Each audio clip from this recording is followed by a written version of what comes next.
Welcome to the House of Truth. Like, time before last week, we wrapped up our series.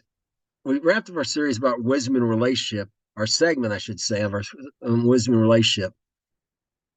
In our series, our ongoing series about wisdom. Look at what the Bible says about wisdom in all areas of our life.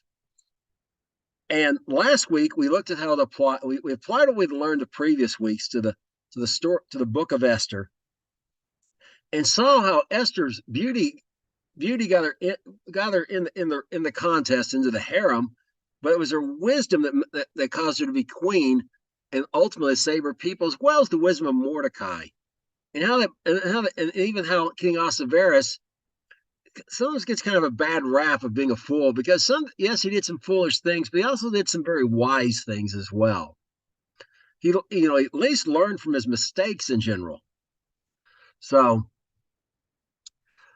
So today we're continuing on, but we're moving to a new segment about wisdom in business. And we got kind of a transitional lesson here today. We're talking about wise business people. Being wise about who the people we have involved in our business. And in general, doing business, inside of our business in particular. And this has an application. These principles have applications out beyond just business. You may be like, I don't have a business. Well, everyone has business to attend to of some sort. If you got a job, it's going to have some application to you because you're in a business. But also with the work, these principles apply to any organization, from as small as a family, a church, just any kind of organization you could think of. These principles will apply there as well. And then some of them will even apply in your personal life, just as simple as like something is like, you're not married, you want to become married, and you need to be wisely decide. You need to make wise decisions about who you're going to marry. Okay, so without further ado, let's begin. In Proverbs chapter 11, verse 14, we read the words of Melech Shlomo, or King Solomon, if you prefer. And this is what he has to say. Where no counsel is, the people fall, but in the multitude of counselors, there is safety. And so the first thing you got to have is counselors. As we'll see this, they got to be wise counselors.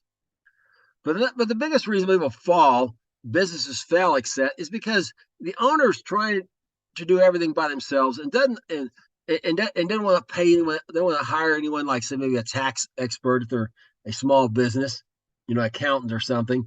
They're trying to take everything themselves, and they don't have enough. They don't have enough wisdom and enough knowledge about things. And so they make plans, but their plans, their business fails ultimately. What they need is a multitude of counselors. Now they're smaller. They need to hire. They need some people. They're going to need an accountant, perhaps. They're going to need a CPA, someone who understands tax law. They're going to at least build some sort of relationship with an attorney, where if they do need one, they know who to call, or perhaps get some advice to keep themselves out of trouble. But even inside they need this counsel. They need these counselors. And successful people like President Trump. If you ever like President Trump if you ever seen like The Apprentice, he always went to the board before making a decision because he wants counsel. And when he's president, he did the same thing. And of course, perhaps the ultimate example of this is Andrew Carnegie, the famous steel magnate, like Carnegie Hall and that stuff's named after, because his tombstone had this as his epitaph. Here lies a man who managed to surround himself with people smarter than himself. That was a secret of his success. He really did not understand the steel business, steel manufacturing. Process. The process of getting iron, turning the steel, and taking the steel and turning it into objects and all that, manufacturing stuff that well. there were many parts of his bit, but what he did manage to do was get people who were experts they could trust. They give him wise advice about all this, and he built an empire on that. So, you know, so this is the safety. This is how you keep your business from failing. Is you need a multitude of counselors, and again, wise counselors. And we'll look into that a little bit more. Now we continue on. We continue on in and look at the next thing Solomon tells us in Proverbs chapter 15, verse 22. Without counsel, purposes are disappointed, but in the multitude of counselors, they are established. And of course, this is a big problem for a lot of businesses. They set goals. They set goals, often unrealistic goals, and then they don't meet them. And the reason they're unrealistic often is because they don't. Someone just gets some idea in their head, inspired, and says, "Wow, we could do this," and doesn't look into the cost of it. It's like building a tower without counting the cost first, like Yeshua told us to do, and seeing where you have enough money, so you don't build it partly, and it just you're sitting there. They're sitting there like the Washington Monument did for 30 years, half built, sitting there, and people are like, just tear the thing down. So what you want to do instead is you need counselor, because the fact is there may be things you don't know about. You do not know about, so you need counselors, and you need to establish some goals and realistic. And because even the multitude of counselors, you can't always know all the factors. Things can happen. Things can come up that a law could change in the process, for example, that requires you a new regulation come in and requires you to spend some of your money on that you didn't plan on spending, etc.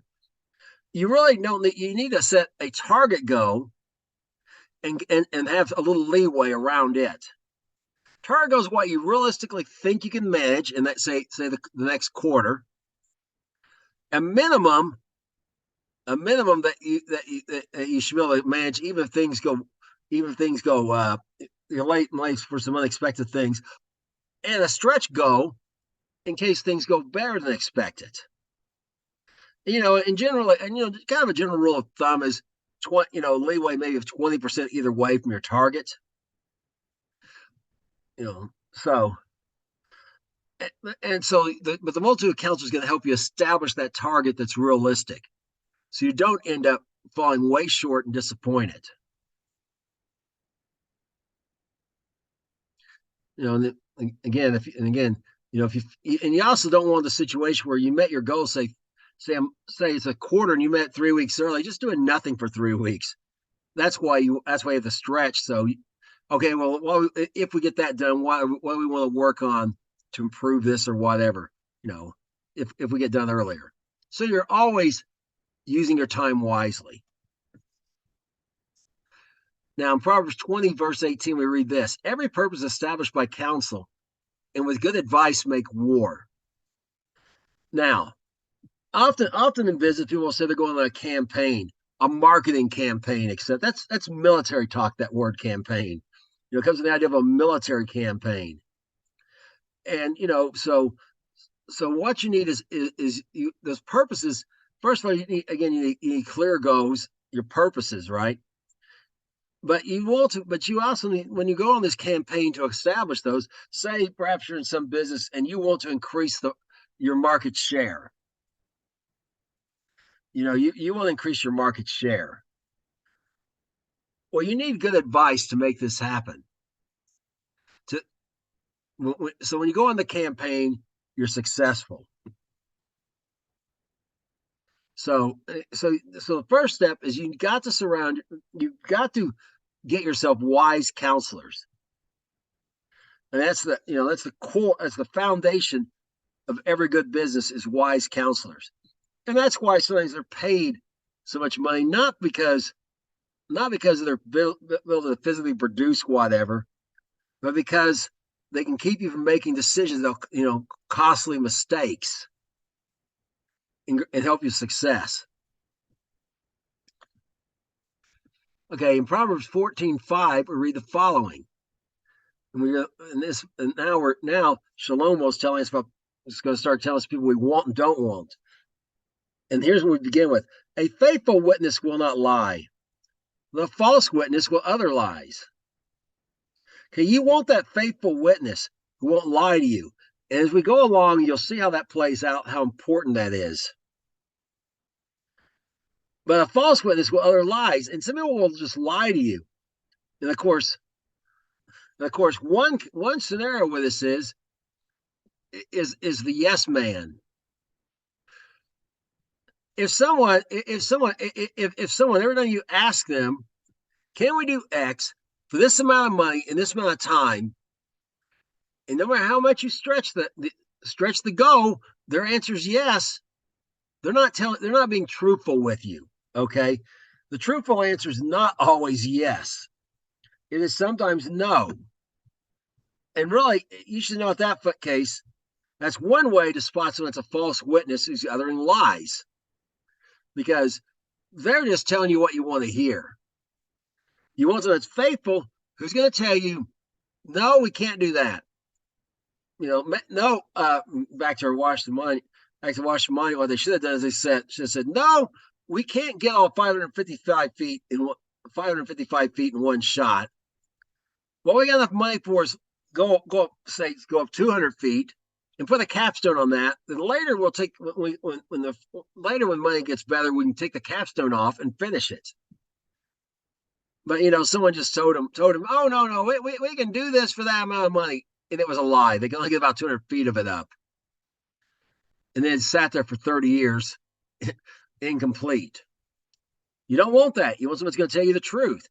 So you need the truth so you can make wise decisions. Well, let's carry on let's continue on about this false witness, though. Proverbs 15:19:5, we read this: a false witness shall not be unpunished, and he that speaks lies shall not escape. Okay, if someone proves to be a false witness, you can't leave them unpunished. Not escape punishment, but also, perhaps not, you can't just let it go, is what it's saying there. There's got to be some sort of penalty. Now, you need to think soberly. You need to consider the facts, the evidence, and the circumstances. And this is really a judgment call that you got to get better at. But you need to determine whether or not there's hope for reform for this guy or not. If there's, but you can't, and punish him with the goal, of course, of restoring them. That they'll learn their lesson. Maybe they're really good at something unique. Maybe they're invaluable. I mean, maybe you got them there because they really got something you really need, but you cannot operate without. But you can't have them lying to you. So you've got to punish them somehow with the goal of restoration. The goal of them learn their lesson and being a better employee or business partner, whatever the case is. Or if it's apparent that they're just not going to reform, you've got to get them out of your business somehow, if at all possible.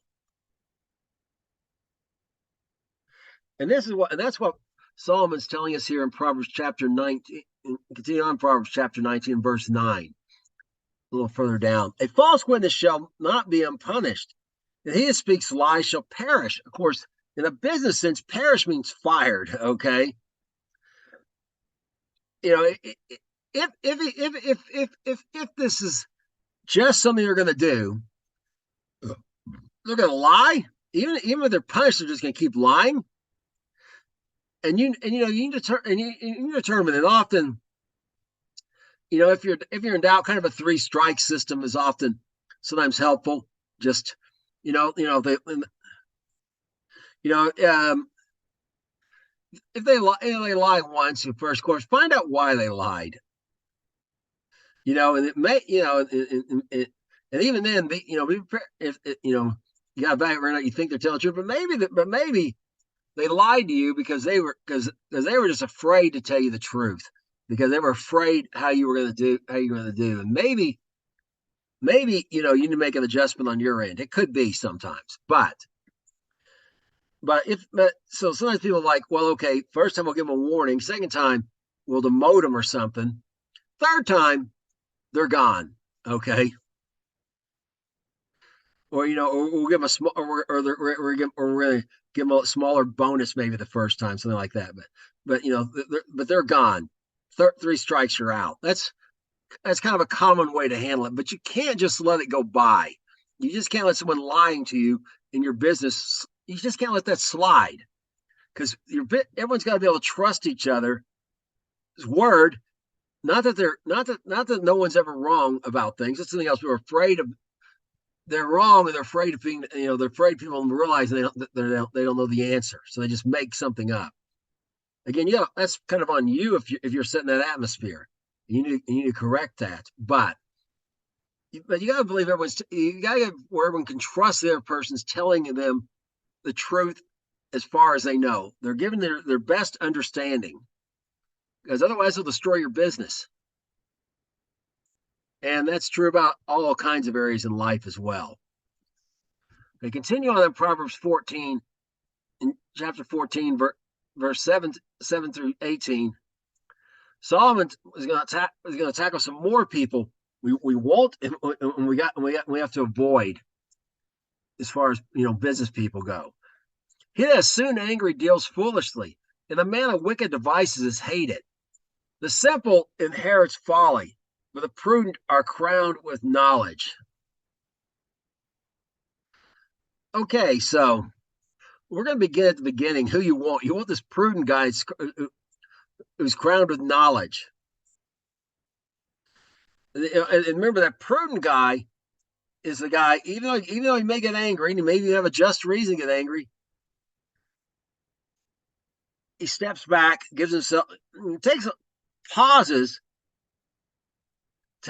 steps back, pauses to give himself a little space. So he's thinking clear-headedly when he responds to it. You don't want to respond. You don't want to react to situations. You want to respond to them in general. And that's who you want. He's going to be crowned with knowledge, because he's going to gain knowledge. He's going to gain knowledge of the situation first before making a decision. But some of the acts under anger, who gets angry quickly and acts, is going to deal foolishly. I mean, you certainly don't want to making deals for you with other people, because they may make a bad deal. Like maybe you have two suppliers, and one of them really is offering you a much better quality product for less money, but that one somehow ticked this guy off. So now just because he's mad at them and doesn't like them, he gives your business to he gives your business to this other supplier, who really produces something that's shoddy, of low quality, for high money.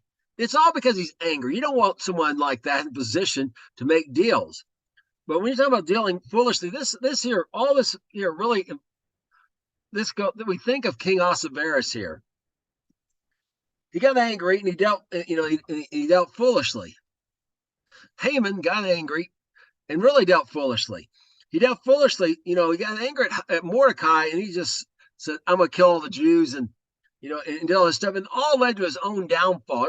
All this wickedness he planned came back on him, because at the end he was a man of wicked devices. When the king Ahasuerus discovered that, it all came down. It ultimately cost him his life. His 10 sons were hung. His wife may have been killed when the Jews were able to defend themselves against their enemies. I mean, she had advised him some of these bad things. So, but certainly he lost his wife, his family, his house was given to Mordecai. I mean, his wealth, his position, everything, because he was hated, because he was a man of wicked devices. And you must deal with these people, because here's the problem. The simple, which again, remember, the simple is the one who's uneducated, inexperienced. They'll inherit folly if you do nothing. If they see it works and the guy got away with it, they'll just assume that's the way you guys roll. That's how you do your business, and they will imitate that. If they see that lying and if they see that lying and being underhanded and scheming and all this stuff gets people promoted, guess what? They're going to lie and be underhanded and scheme. You're going to have constant trouble and intrigue, just like the king of Persia, like Ahasuerus had. Someone always trying to take his life. Someone's always trying to get him to make foolish decisions. Get someone always trying to undermine him in some way, because the people below, the later people didn't learn the lesson, because he didn't act right. He didn't deal with Haman wisely from the beginning. He did in the end, but not the beginning. So you can't be doing that. Okay, you've got to take care of these matters quickly. Now here's another one. You cast out the scorner, contention shall go. Yea, strife and reproach shall cease. Now, in the business context, of course, the scorner. First of all, the scorner is, remember, there's three words often translated fool sometimes in the same passage, but sometimes they're translated differently. And this one's the mocker or the scorner, the scoffer. Sometimes it's translated that. And what this person is someone who the simpleton can't. The simple one is just uneducated and inexperienced. They're just rookies or whatever. The fool, the classic fool, is someone that has to learn the hard way. You can warn them, but they've got to be punished before it'll sink in. But the scoffer can't even learn the hard way. It was someone else's fault. Like he said, if they're out robbing a bank and they get caught, so the getaway's drivers fall for not being fast enough or not outsmarting the cops or whatever. They don't see the problem was they were robbing a bank. Okay, I mean, that's my classic scoffer example. But the scoffer, it's never their fault. It's always someone else's. Yada yada yada. And because of this, they stir up contention. Now, mind you, there is a time to speak up against injustice, like with the coal miners. They went on strike, and they did because, well, I mean, why they really won't quit sending kids are 12 years old and maybe younger into the coal mines. We're dying of black lung disease. Give us protective mask and quit making us work 12 hours a day for 7 days a week. Every one of those things that they were striking for were injustices according to the Bible. We're not talking about that. We're talking about someone who's just stirring up trouble. Companies are treating them pretty well, and they're just always trying to stir up trouble because really they got some goal about themselves involved. Kind of like union bosses in some of these states where the companies are treating them well, but the state of the union the people keep paying the union, they got to feel like they've got to be giving the union. It's got to be doing something, giving it some more benefits, and eventually, the states just they just business just moved to another state eventually. So what do you got to do?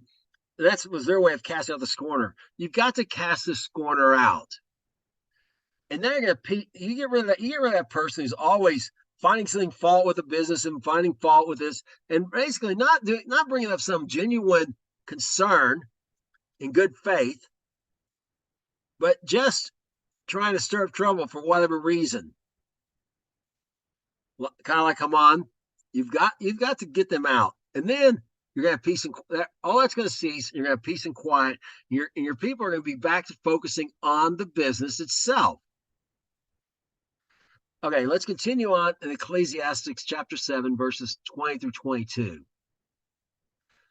And we got a little warning here, which again I brought a little bit earlier, but now we're going to look at it in a little more detail. There's not a just man upon the earth that does good and sins not. Also take heed to all the words are spoken, lest your servant hear you and curse you. Lest you hear your servant curse you, I'm sorry. Oftentimes, also your own heart knows that you yourself likewise have cursed others. Okay, so remember, I talked about not being too harsh earlier. You lie to me once, I fire you. Huh? You got to consider that you too have sinned. that all have sinned and fell short of the glory of God. And not only do you want to be merciful to others because God won't be merciful to you if you're not merciful to others, but from your business perspective, you want to, as we talked about with wise rulers before, you want to be seen as fair-minded, magnanimous, and merciful. Okay, and you also, because remember, so you're gonna reap what you sow here of that, but for your business's sake, you also want to do this. And one thing it's telling you, it says, take no heed to all the words that are spoken.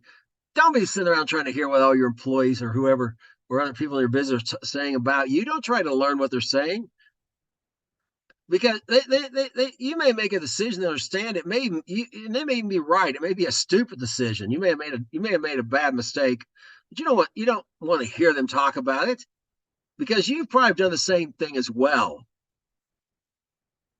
But you also thought about other people, what a moron or whatever, and perhaps even said it. So ultimately, you don't want to be a micromanager. What you want to do is you want to tell people what you expect. Here's what I want by this time. Make sure they have the resources to do it, and make sure they understand the goal. And judge them by whether or not they met the goal or not. And there's some people who are going to meet the goal or not. People are going to meet the goals. People are not going to meet the goal for legitimate reasons, and some for not legitimate reasons. We're going to talk about them a little bit later. But you want to treat people fairly is the main point, and not micromanage. Okay, because you two have made mistakes as well, and you don't want God holding you accountable for your mistakes. So don't do the harshly. So don't be harsh in holding other people to theirs. But that doesn't mean you leave it unpunished. God didn't leave us unpunished. He just doesn't kick us out of his kingdom. Okay, not just on the first mistake. But he loves us, so he chastises us. Now, in Proverbs 14:33, we read this: a wisdom rests in the heart of him that has understanding, but that which in the midst of fools is made known. Okay, so we talked before about how a fool says everything he knows. Okay, what's in the midst of the fool? What's in the midst of fools? It always comes out. They got to talk about it. They got to do something. Sometimes they're just screaming for attention. But the man is understanding. He lets that wisdom sit in his heart and brings it out at the right time. Remember, we talked this before: the right time, the right place, and the right way. Okay, and we certainly saw that last week with Esther. She buttered King Ahasuerus up good before she brought out what she really wanted. Wisdom rested in her heart.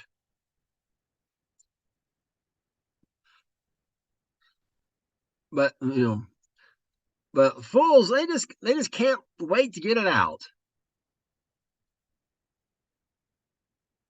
So you need to so you got to be careful about people are just fools and discern them. People, in particular, the scoffers, as we mentioned before. And here's what you have to do if people are fools. Not again the uneducated, not the simple, the ones who are uneducated and inexperienced, but ones who you've told them what to do, they know better, and they just got in their own head. They're going to do it their own way anyways. Here's what you got to do about these people. In Proverbs 26:3-5, a whip for a horse, a bridle for the ass, and a rod for the fool's back. Answer not full according to his folly, lest you be like unto him. Answer full according to his folly, lest he be wise in his own conceit. Okay, so the first thing is, whip gets you hit a horse with a whip. It's to get it going and get it moving. A bridle, of course, is to direct it.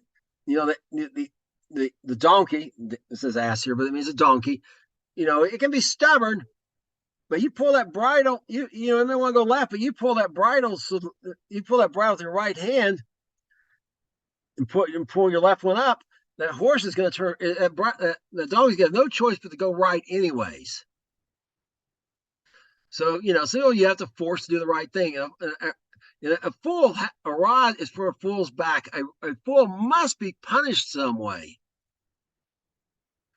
because because without the punishment, they'll continue on their foolishness. And don't get in an argument with them. This is what it's talking about here. The first thing, you don't want to argue with him. This is not an answer a fool according to his folly. Don't be giving, he's going to give you some he may give you some foolish talk or whatever, trying to get out of his punishment. But don't get in an argument with him, because you end up looking foolish like him. That's what Solomon's talking about here. And it's just answer a fool according to his folly. And also, there's kind of a double-edged thing here, some kind of a no-win scenario a little bit. But what you do want to do is you do want to answer him. Again, his advice really about how you handle this. You don't want to get in an argument with him, but you do want to tell him, you did this, you knew better, I will not tolerate it, and here's the consequences. Because if you don't, he's going to become wise in his own deceit. He's going to think he got away with it. And as we saw earlier, it'll spread among other people as well. Remember, if the fool goes unpunished, the scoffer, the simpleton will learn his ways. The uneducated experience will learn his ways. So you've got to tell him why he did wrong, and let him know he brought this on himself, and give him the consequences of it. But don't get in an argument with him.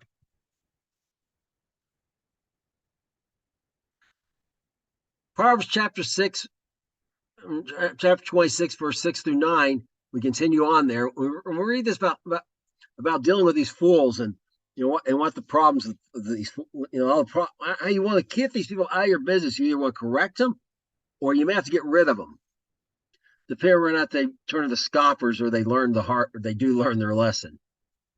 And here's what it says: he that sends a message by the hand of a fool cuts off the feet and drinks damage. The legs of the lame are not equal. So is a parable in the mouth of fools.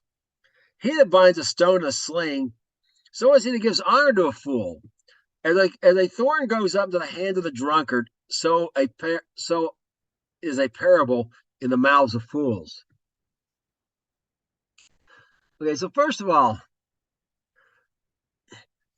I mean, this first verse there is pretty obvious. Back in the day, they have postal service or whatever. So if you want a message go from you to someone else, you have to send someone over there. Well, a fool will get distracted, go off, do something else. He just think, I'll wait till tomorrow. I'm tired, or whatever the case is. And it can cost you money. It can cost you lots of. So you can't rely on these people to deliver, to take care of things for you. Is the point. If you do, it's going to cause you damage. Now, this next one, lame people often, sometimes it's just one leg. Sometimes there's literally one leg literally shorter than the other. And so, they have to limp around, and they got crutches or whatever. Well, the same thing is a parable, a wise saying in the mouth of a fool. They may be able to repeat to you word for word some wise bit of thing, but when it comes to actually applying it, giving it legs, so to speak, and putting it into practice, it won't happen. Okay, one leg is they know the wise thing. The other one is, but the other leg is putting it into practice, and it's not. Their legs are not equal in that regard.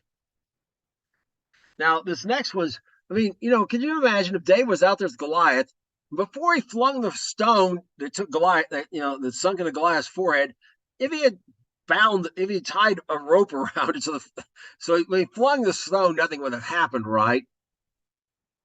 And of course, the story would have ended very badly for David if he had done that. Well, it's the same way if you give honor to a fool. You're not helping your business accomplish its goal. And people do this all the time because they honor someone, promote them, whatever, because they flattered them, or because, or not because they've shown themselves to be wise and helpful to the business, but they were in the same fraternity, or they been their buddies since high school, and they're fun to be. A lot of it's just they're fun to be around, so they want them around them, that kind of thing.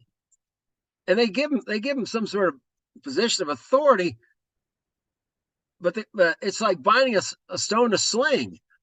Nothing ever gets accomplished by these people. They never actually get anything done you want done.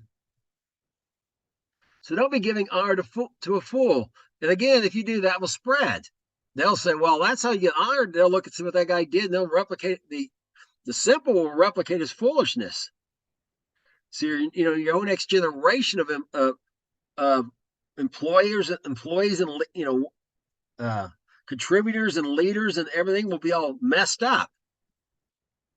As in this last, when someone's drunk, we talked about this before when we talk about the drunkard, they don't feel pain sometimes. Like I told about a story of a friend of mine a friend of my wife's who hit against, it was drunk, hit his head, angry, hit his fist against a brick wall, and walked around with his hand taped up for a month or two.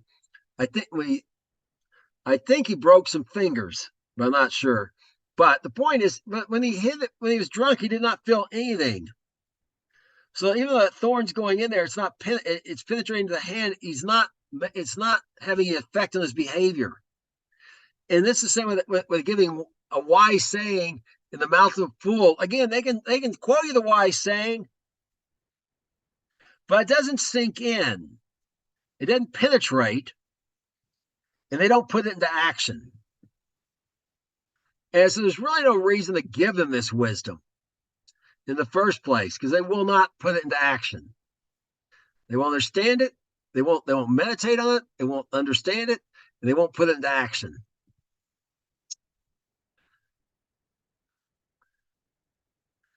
So, and here's what begins when, and so now we're going to look at, this fools will have some response if you do try to come to them about this, like you've been advised to. And here in Proverbs 18, chapter 18, verses 17 through 18, we read about the following. He that is first in his own cause seems just, but his neighbor comes and searches him. The lot causes contentions to cease and parts between the mighty. And sometimes, we'll get back to the fool, but people are going to have conflicts. I don't care if it's a marriage, a small business with just two people, two friends just deciding, maybe it's the weekend and they want to go. And there's two events they can't, and they want to go together. They perhaps usually go together, but they can't agree on where to go. There's going to be some sort of conflict. That's inevitable. It's how you handle that matters.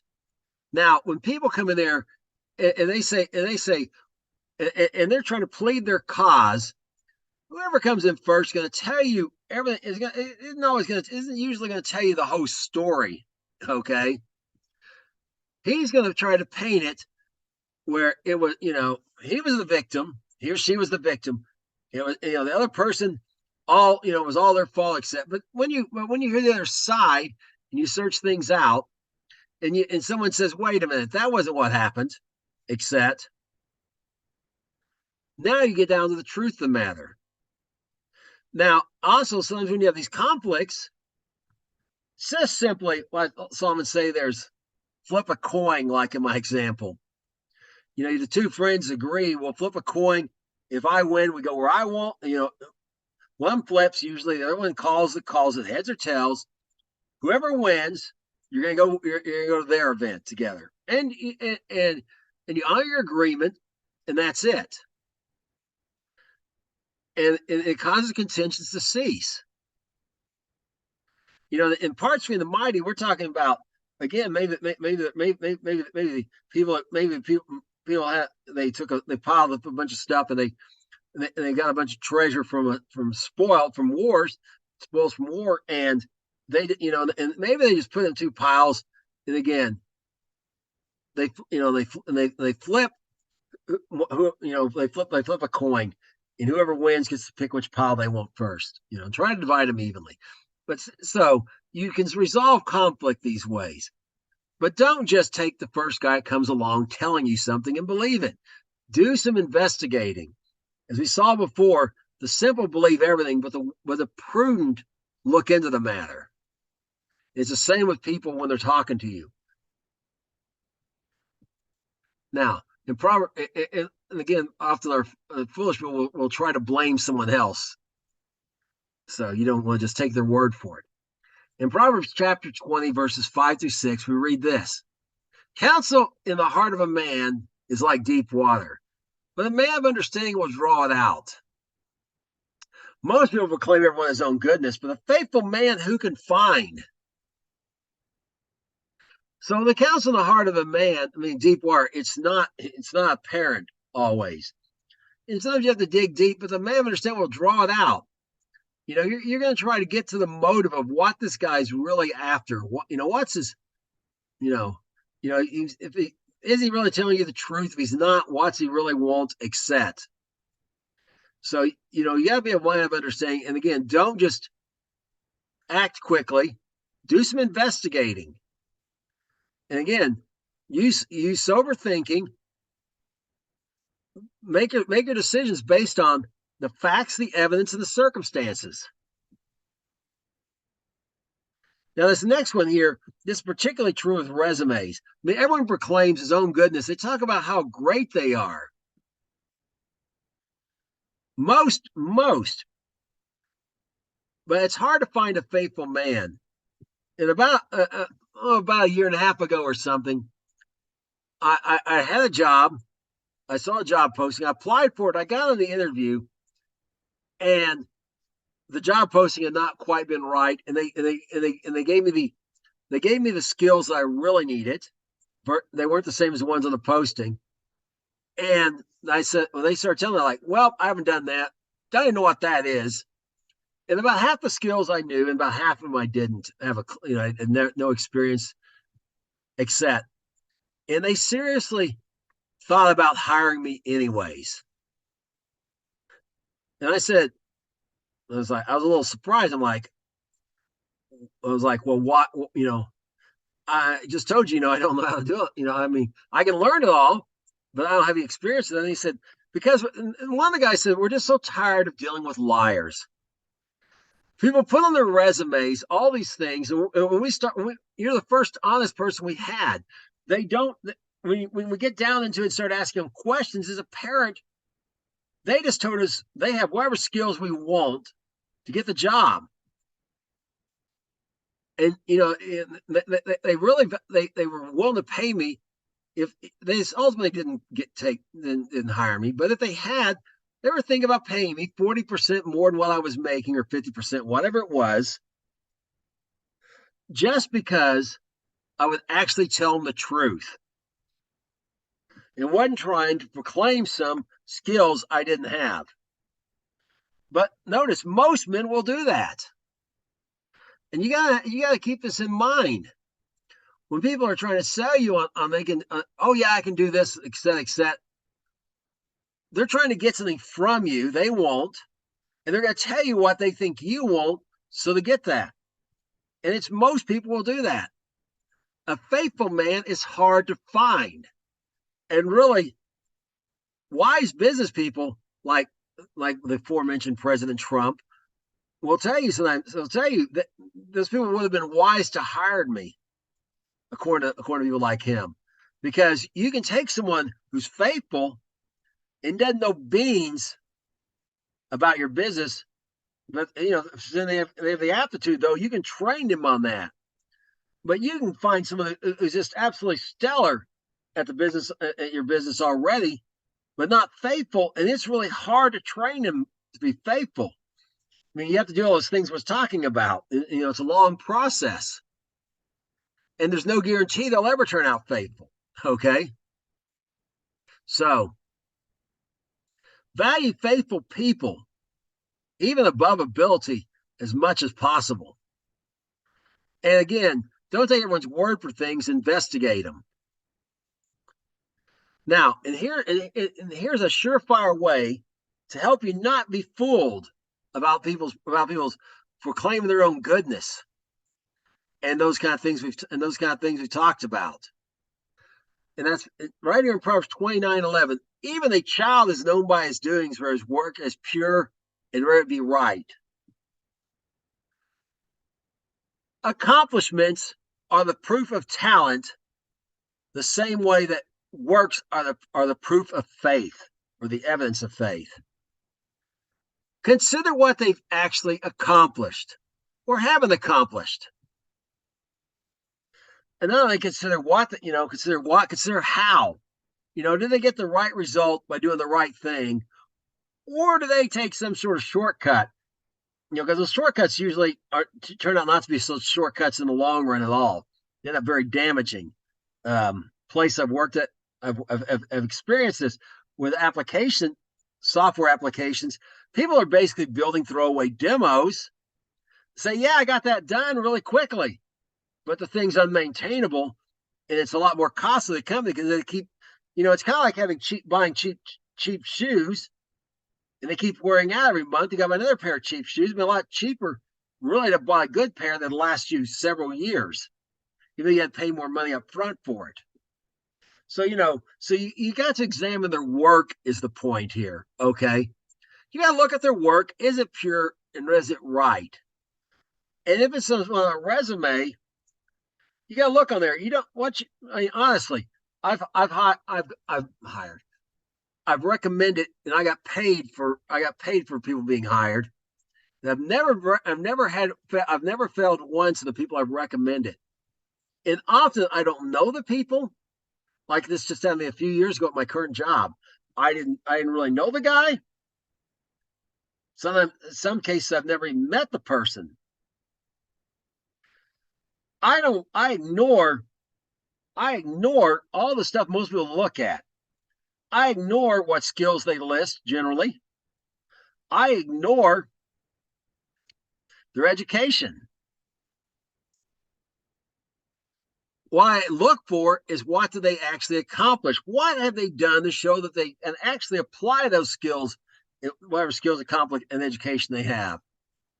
And if I do talk to them, often I don't even have to talk to them. I look at the resume and tell where I'm not in my area where I'm or got some expertise myself. I can look at the resume myself and often look for inconsistencies and tell whether they're lying. But if I do, I will question him. The only thing I'm going to question him about, I generally aren't going to ask him a bunch of questions about technical questions because there's literally in some of these areas, there's literally thousands of things you could ask about, and nobody's going to know all the answers. It just depends on what they've done before, what they worked on. I'm going to ask them about the thing, their accomplishment, and explain to me how they did stuff and whatever, and check out whether or not that's true or not. And if you will focus on people's accomplishments and ignore all this other fluff, you'll end up doing much better. You won't be constantly saying, why can't I ever find any good people? Because if you can't ever find good people, it's because you're going the wrong way about finding them to start with. You're looking at the wrong things. So focus on accomplishments is what Solomon's telling you to do in everything. What do they actually do? And do they go about the right way? Now, we'll go back to our foolish guy, is getting caught in these, he's going to start making excuses, right? And he's often because it's lazy is his problem. And here's the thing about the lazy man: why you don't want this type of person, you don't want these people involved in your business at all if you can help it. And here's where we begin. A slothful man hides his hand in his bosom and will not so much as bring it to his mouth again. And it's kind of like an episode of Fresh Air Bel-Air I saw where Carlton and Will got super lazy. We're just being super lazy. And they had Jeffrey cut their meat for them. He prepared them this great meal. They had him cut the meat in little pieces for them on their plate. And he's like sarcastic and goes, "Would you like me to chew it as well, Master William?" That's what we're talking about. They don't even. He hates so much lazy. Hates to even make the effort to stick a piece of fork into their own meat and put it in their own mouth, in their own food and put it in their own mouth. They just want to hide in their bosom, in the bosom. That's expression because they had clothing where they kind of covered, like having a coat and you put your hand inside your coat or something. Kind of like hide it, kind of indicate they're helpless, huh? like so they're trying to be helpless and everyone else do everything for them. Right? If you see someone like that, they're lazy, and there's got to be consequences for it. Now, here's another way to tell if they're lazy, and you know, and you got and you can't, and you got there's got to be consequence for it. Lame excuses. The slothful man in Proverbs 22:13, we read this. The slothful man says, "There's a lion without; I'll be slain in the streets." Okay, mind you, this is King Solomon writing. He's in Jerusalem, a walled city. It's not talking about some, this is not like some rural village out in, in some part of Africa where basically doesn't have any walls of protection. And, a lion can actually wander into the village potentially. We're talking about where this is just absolutely ridiculous. Okay. A lion did not walk past the guards through one of the gates and get in the street. Okay. This is a lame excuse. And if someone gives you lame excuses, know they're lazy. Okay. And the lazy person, that's often, again, what we talked about earlier, those people that blame other people and raise up contentions because they're lazy. This is another technique of theirs. And here's their problem with lazy people and why you don't want them in your business. Again, they considered all travail in every right work. That for this a man is envied of his neighbor. This also vanity and vexation of spirit. The fool folds his hand together and eats his own flesh. Okay, a man that's doing what's right, one of your employees that's doing what's right, travails work. This guy's working, right? He's doing he's working hard, doing everything that's right. He's going to be envied by his neighbor because and because maybe he gets promoted. It'd be like this foolish guy here. This guy's a fool, has his hands folded together, not doing any work, and really is destroying his own life. That's what this eating his own flesh is about. It's like a metaphor for destroying his own life, right? Instead of going to work and doing things so he can get promoted, he just envies this other guy who did every right work. The guy that was faithful and did what he's supposed to and worked hard and was honest. Of course, an example might come to your mind is Daniel with the other people, with the other people. He got promoted and then they were envying him. Well, if you read the story, they were producing really very good. They were really producing very good results, And they did, it was destroying them. It was going to destroy them in the long run. But because they're lazy, they didn't want to make the effort to get the promotion. They didn't want to do the right thing, so they just envied someone that was hardworking and faithful.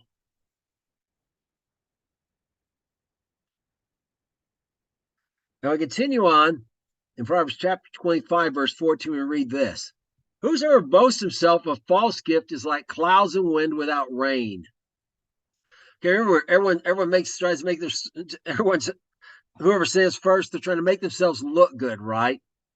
But like we mentioned earlier, I mean, when you're out there, say you have a drought going on, like we had here, like we had most of the U.S. last year, and you got wind, you got cool wind come in, and you got clouds, maybe dark clouds look like they're just full of rain, and nothing happens. It's a huge disappointment. And cause all kinds of emotional turmoil if you're in distress. Well, that's what someone that's boasting of a false gift is like those people I talked about earlier, who said they had these skills, but when they were inquired on even basic questions about these particular IT skills, it was obvious they didn't have them. Okay, but worse yet, they get hired. You hand someone over to do it. Someone boasted these things, and you were foolish and hired them without thoroughly vetting them first, or because someone in HR said, "Well, look, they got this education, they went to the school." They made, a lot of those people didn't check what kind of grades they made. Oh yeah, they went there. They made D's the entire time at Harvard, but they went to Harvard or whatever, huh? They went there and they say, well, look, they've worked in this experience in blah blah blah, and their experience may have been, they may have been like this, this woman was running for president a while back. Went, oh, she ran Hewlett Packard, and they left off the words into the ground. Yeah, she ran the company. She almost destroyed it. So she doesn't have a gift for running things. And it's the same thing, a false gift. It's going to be you're going to end up disappointed and not getting what you need to make your business succeed. And it's going to cost you a lot of money also because you're paying their salary. And likewise, you're going to have this problem if you hire the wrong people, if you hire or promote, depending on what your position is. Talk your boss and putting someone on your team, whatever the case is. You're gonna have this same problem. Confidence in an unfaithful man in time of trouble is like a broken tooth and a foot out of joint. Okay, if you have confidence in someone's unfaithful, when trouble comes, you're gonna smart for it. It's gonna hurt. If you ever had a broken tooth or perhaps it's not a broken tooth, a tooth needed a root canal or something like that, or maybe in a bad cavity. If it's something like that with a toothache, boy, it seems like every little thing, drinking water, everything, you kind of hurt. It disturbs your sleep and stuff at night. A foot out joint is like a twisted ankle. You're not going to be able to you can't go very fast on that. You have to hobble, kind of like the lame person. It's really going to cause you a lot of pain and slow down the progress of your business. Because because that man's unfaithful, the time of trouble comes, he's not going to be able to deliver what he said. Perhaps because he boasted falsely about his gifts. Perhaps he's just gonna leave. Some people, when the wolf, the difference between a man and a boy is when the wolf shows up, the boy will run away, but the man will stand his ground and fight the wolf to protect the flock. Well, this unfaithful man is like that boy. He's just going to run off. Or maybe he's even going to try to use this situation in this time of trouble in some way to somehow undermine you and get your position. Try to make it look like it's your fault, except he's going to cause you pain and impede your progress. You can be certain of it. So you don't want to put your confidence in someone that's unfaithful. Again, I mentioned earlier how valuable it was to be faithful. Why they were considering paying 40% on top of what I already make, just because I was faithful enough to tell them the honest truth. And in Proverbs 25, verse 27 to 28, read this. It is not good to eat much honey. So for men to search their own glory is not glory. He that has no rule over his own spirits, like I said, is broken down and without walls. If you eat too much honey, we're told in their place, don't eat too much honey lest you vomit it. Okay, it's going to make you sick. All right, if someone's searching their own glory, that's not really glory. That's not really praise. If they're searching for it, they haven't really earned it. Okay. No, what you want to be is like Mordecai. Even though he saves the king, he never asked for any recognition, anything. But when the king honored him, he was really honored. When the king decided, the king had him up there. Everyone in the city knew the king honored this man. That was real glory. If he had asked the king for something, the king may have given something, may have given him something. But the king may have also suspected, well, maybe he just told me this because this was really after in the first place, When the inspired trust in the king. Maybe everything he said was true, but maybe, he only did it to get something, right? Not because he's concerned for the king. So those who search for their own glory, it's not glory. It's not good to give them that glory. Okay, you want people who are not searching for their glory, but for the good of your company. And then you want to give the honor to those who do so. It's like Mordecai was given the honor, who was actually looking out for the good of the king. Now, also, someone like we talk about angry man, someone who also can't control themselves, who lets someone who doesn't have rule of their spirit, someone without self-control, which means in practical terms, usually someone who makes emotional decisions. It doesn't have to be anger, it could be whatever, it could be fear, it could be, just a real just concerned about other people think or whatever. And they don't control themselves. They make this emotional decision is rarely a good decision. And I said it's broken down without walls is one, well, it has no defense and it's laying in ruins, okay? And their life's going to be that way, and your business is going to be that way too. If you put someone who's got someone who cannot have self-control, and cannot do those things we talked about, and so lets their emotions rule them, and particularly put them in any kind of place of authority, they're going to bring that to ruin. And there's going to be no defense for their actions. So you don't want to put those people in charge of anything. And you want to get these people out of your life as much as out of your life. And that brings something I need to talk about. Well, we'll say that in a moment here. Now, some last thoughts Solomon has about this business, about wise business people is this. He rebukes a man afterwards shall find more favor than he flatters with the tongue. That faithful man, you've got to foster. If you want faithful people, you've got to foster an environment that rewards faithfulness. I mean, a faithful man will, if you're going on the wrong road, you need to go, or perhaps you're the faithful person. He needs to go about the right way, the way Yeshua said. Take the boss going on the wrong road. Talk to the boss privately first, and hey, this what they're making a mistake here. Here's why I think so. Accept. And maybe it's just real obvious. This guy over here's, maybe it's, but maybe you may have to go within two or three. To a couple of witnesses. But you gotta say, hey, wait, you're making a mistake here. That's what thisrebuking's talking about.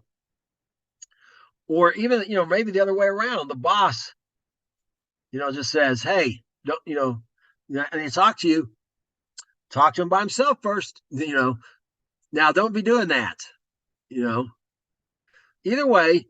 But someone that flatters their tongue, remember, flattery is not praise. Praise is based on truth. Flattery is false praise. It's not sincere. Well, in the end, those who flatter are not those who are faithful enough to rebuke you. You're going to remember them. If you're wise, you're going to remember, oh, I should have listened to so and so. And you're going to want to go to them. But that guy who flattered you, that guy or girl who flattered you, and said, "Oh man, you're so awesome. Your plan is so great." But, if it falls apart, you don't want to go to them for advice. They were just yes men, so like we talked about before. They're just telling you what you want to hear. But you've got to let people tell you things in good conscience. In good faith. You got to foster an atmosphere of good faith without retaliation. Because if you don't, all you're going to end up with is a bunch of people flattering you because everyone's afraid to tell you the truth.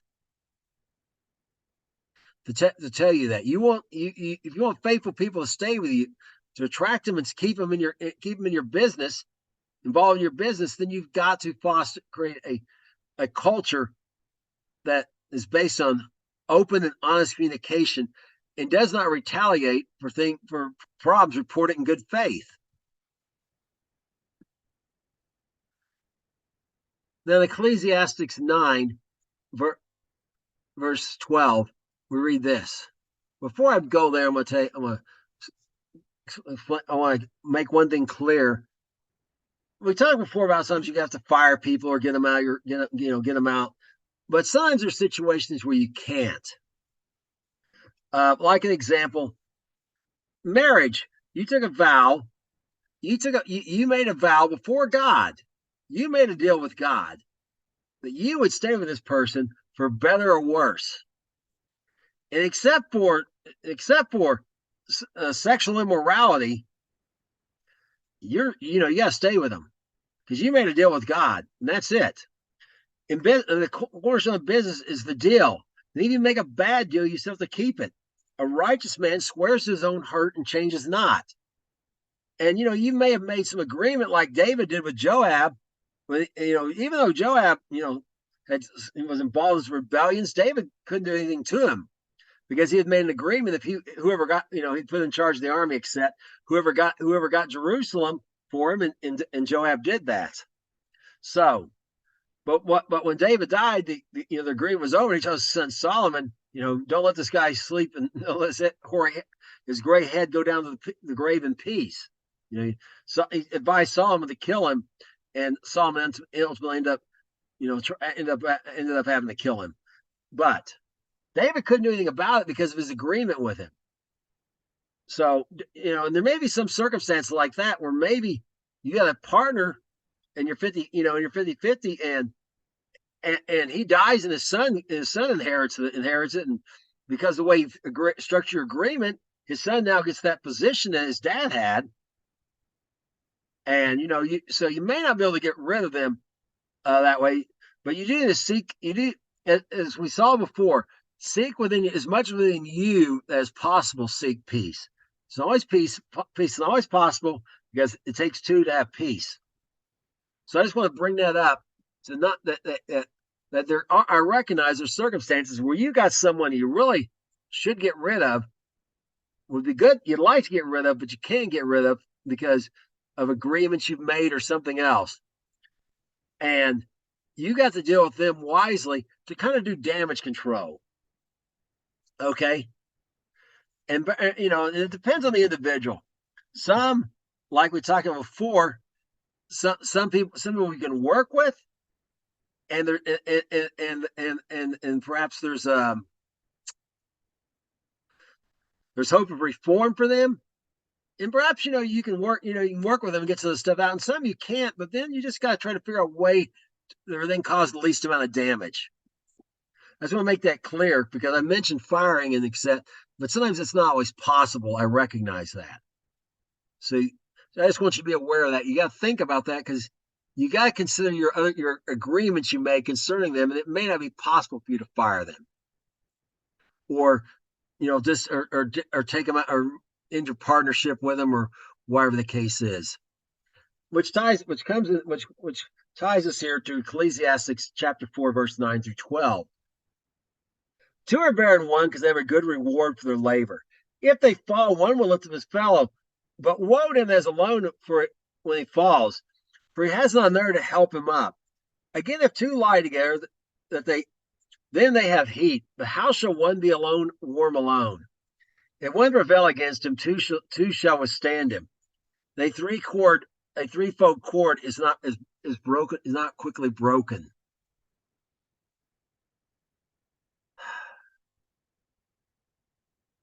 So Solomon's saying here, don't go into business alone. Okay. Ultimately, you need a partner of some sort or someone else. Everyone needs a second or maybe even a third. So if you're sick, whatever you're in charge of or your business, whatever, then just fall apart if you get really sick, or like falling down, or so you can go on vacation once in a while or something. You don't, it's not wise to go into business by yourself and try to do everything yourself. We already talked about the counselors, but not just because of that, but because everyone has days where we're up days and down days. But usually when you have two or three, they're not all at the same time. So when maybe you're not being able to do as much work as normal, someone else can do more. You kind of pick up the slack, and then later it's your turn, and you can take care of each other. But don't go in the business by yourself. That's absolutely foolish. You need counselors, and you need some people who are assistants or whatever the case is to help you carry the load. Remember what when Moses was trying to do it all by himself, and Jethro said, "What you're doing is not good," and told him, and you may be like Moses, "Well, I'm the only one that knows." He says, "Well, get some people and train them, and have them start doing this." Don't it, it, you know? And perhaps you say, "Well, my business isn't big enough to have two people." Well, maybe you need to find someone else whose business is also not big enough to have two people, and merge with them. But do not, do not be doing this alone. You're setting yourself up. You're giving yourself no cushion for life, and you're going to make your life miserable. Besides that, you're giving yourself no space for relaxation or anything else either, or family situations or whatever. And your business will just you won't be owning a business. A business will be owning you. You don't want to be a slave to your business. Be better to work for someone else than to be a slave to your own business. And in Proverbs chapter 8, verse 9, we read the final thing, this final advice about the wise business people. All this, I have seen, apply my art to every work is under the sun. There is a time when one man rules over another to his own hurt. What Solomon's saying here is it's not always good to be the boss. The boss has all kinds of headaches, all kinds of problems. I've known people who had businesses because they got to pay their employees. Really, their employees were making more money than they were because their business was having trouble or whatever. They got to deal with these conflicts we talked about and settling them, and getting these he said, she said situations, and and listen and try to figure out, get to the root of the matter, the truth of the matter. All that can be stressful. I mean, meanwhile, their guy at the bottom of the rung at the bottom of the company, he's going. When he goes home, he's forgetting about work. He doesn't remember. It's not his mind, and he's off enjoying his life. He may not have as much money or whatever, but he's enjoying what he does have. And instead, the boss maybe is working. Is working so much he doesn't have any time to enjoy what he actually has. So don't be too quick to be the boss, because it's not being the boss it's not always good to be the boss.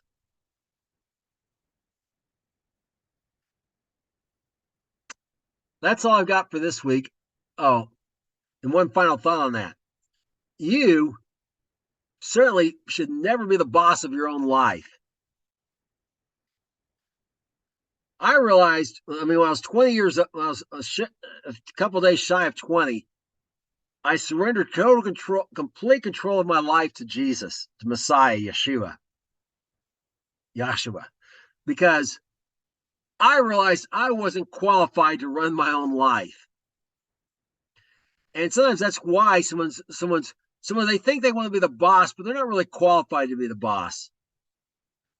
And I tell you, he's done a much better job than I was doing.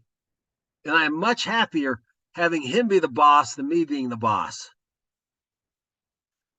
That's all I got for this week. Until next week, shalom.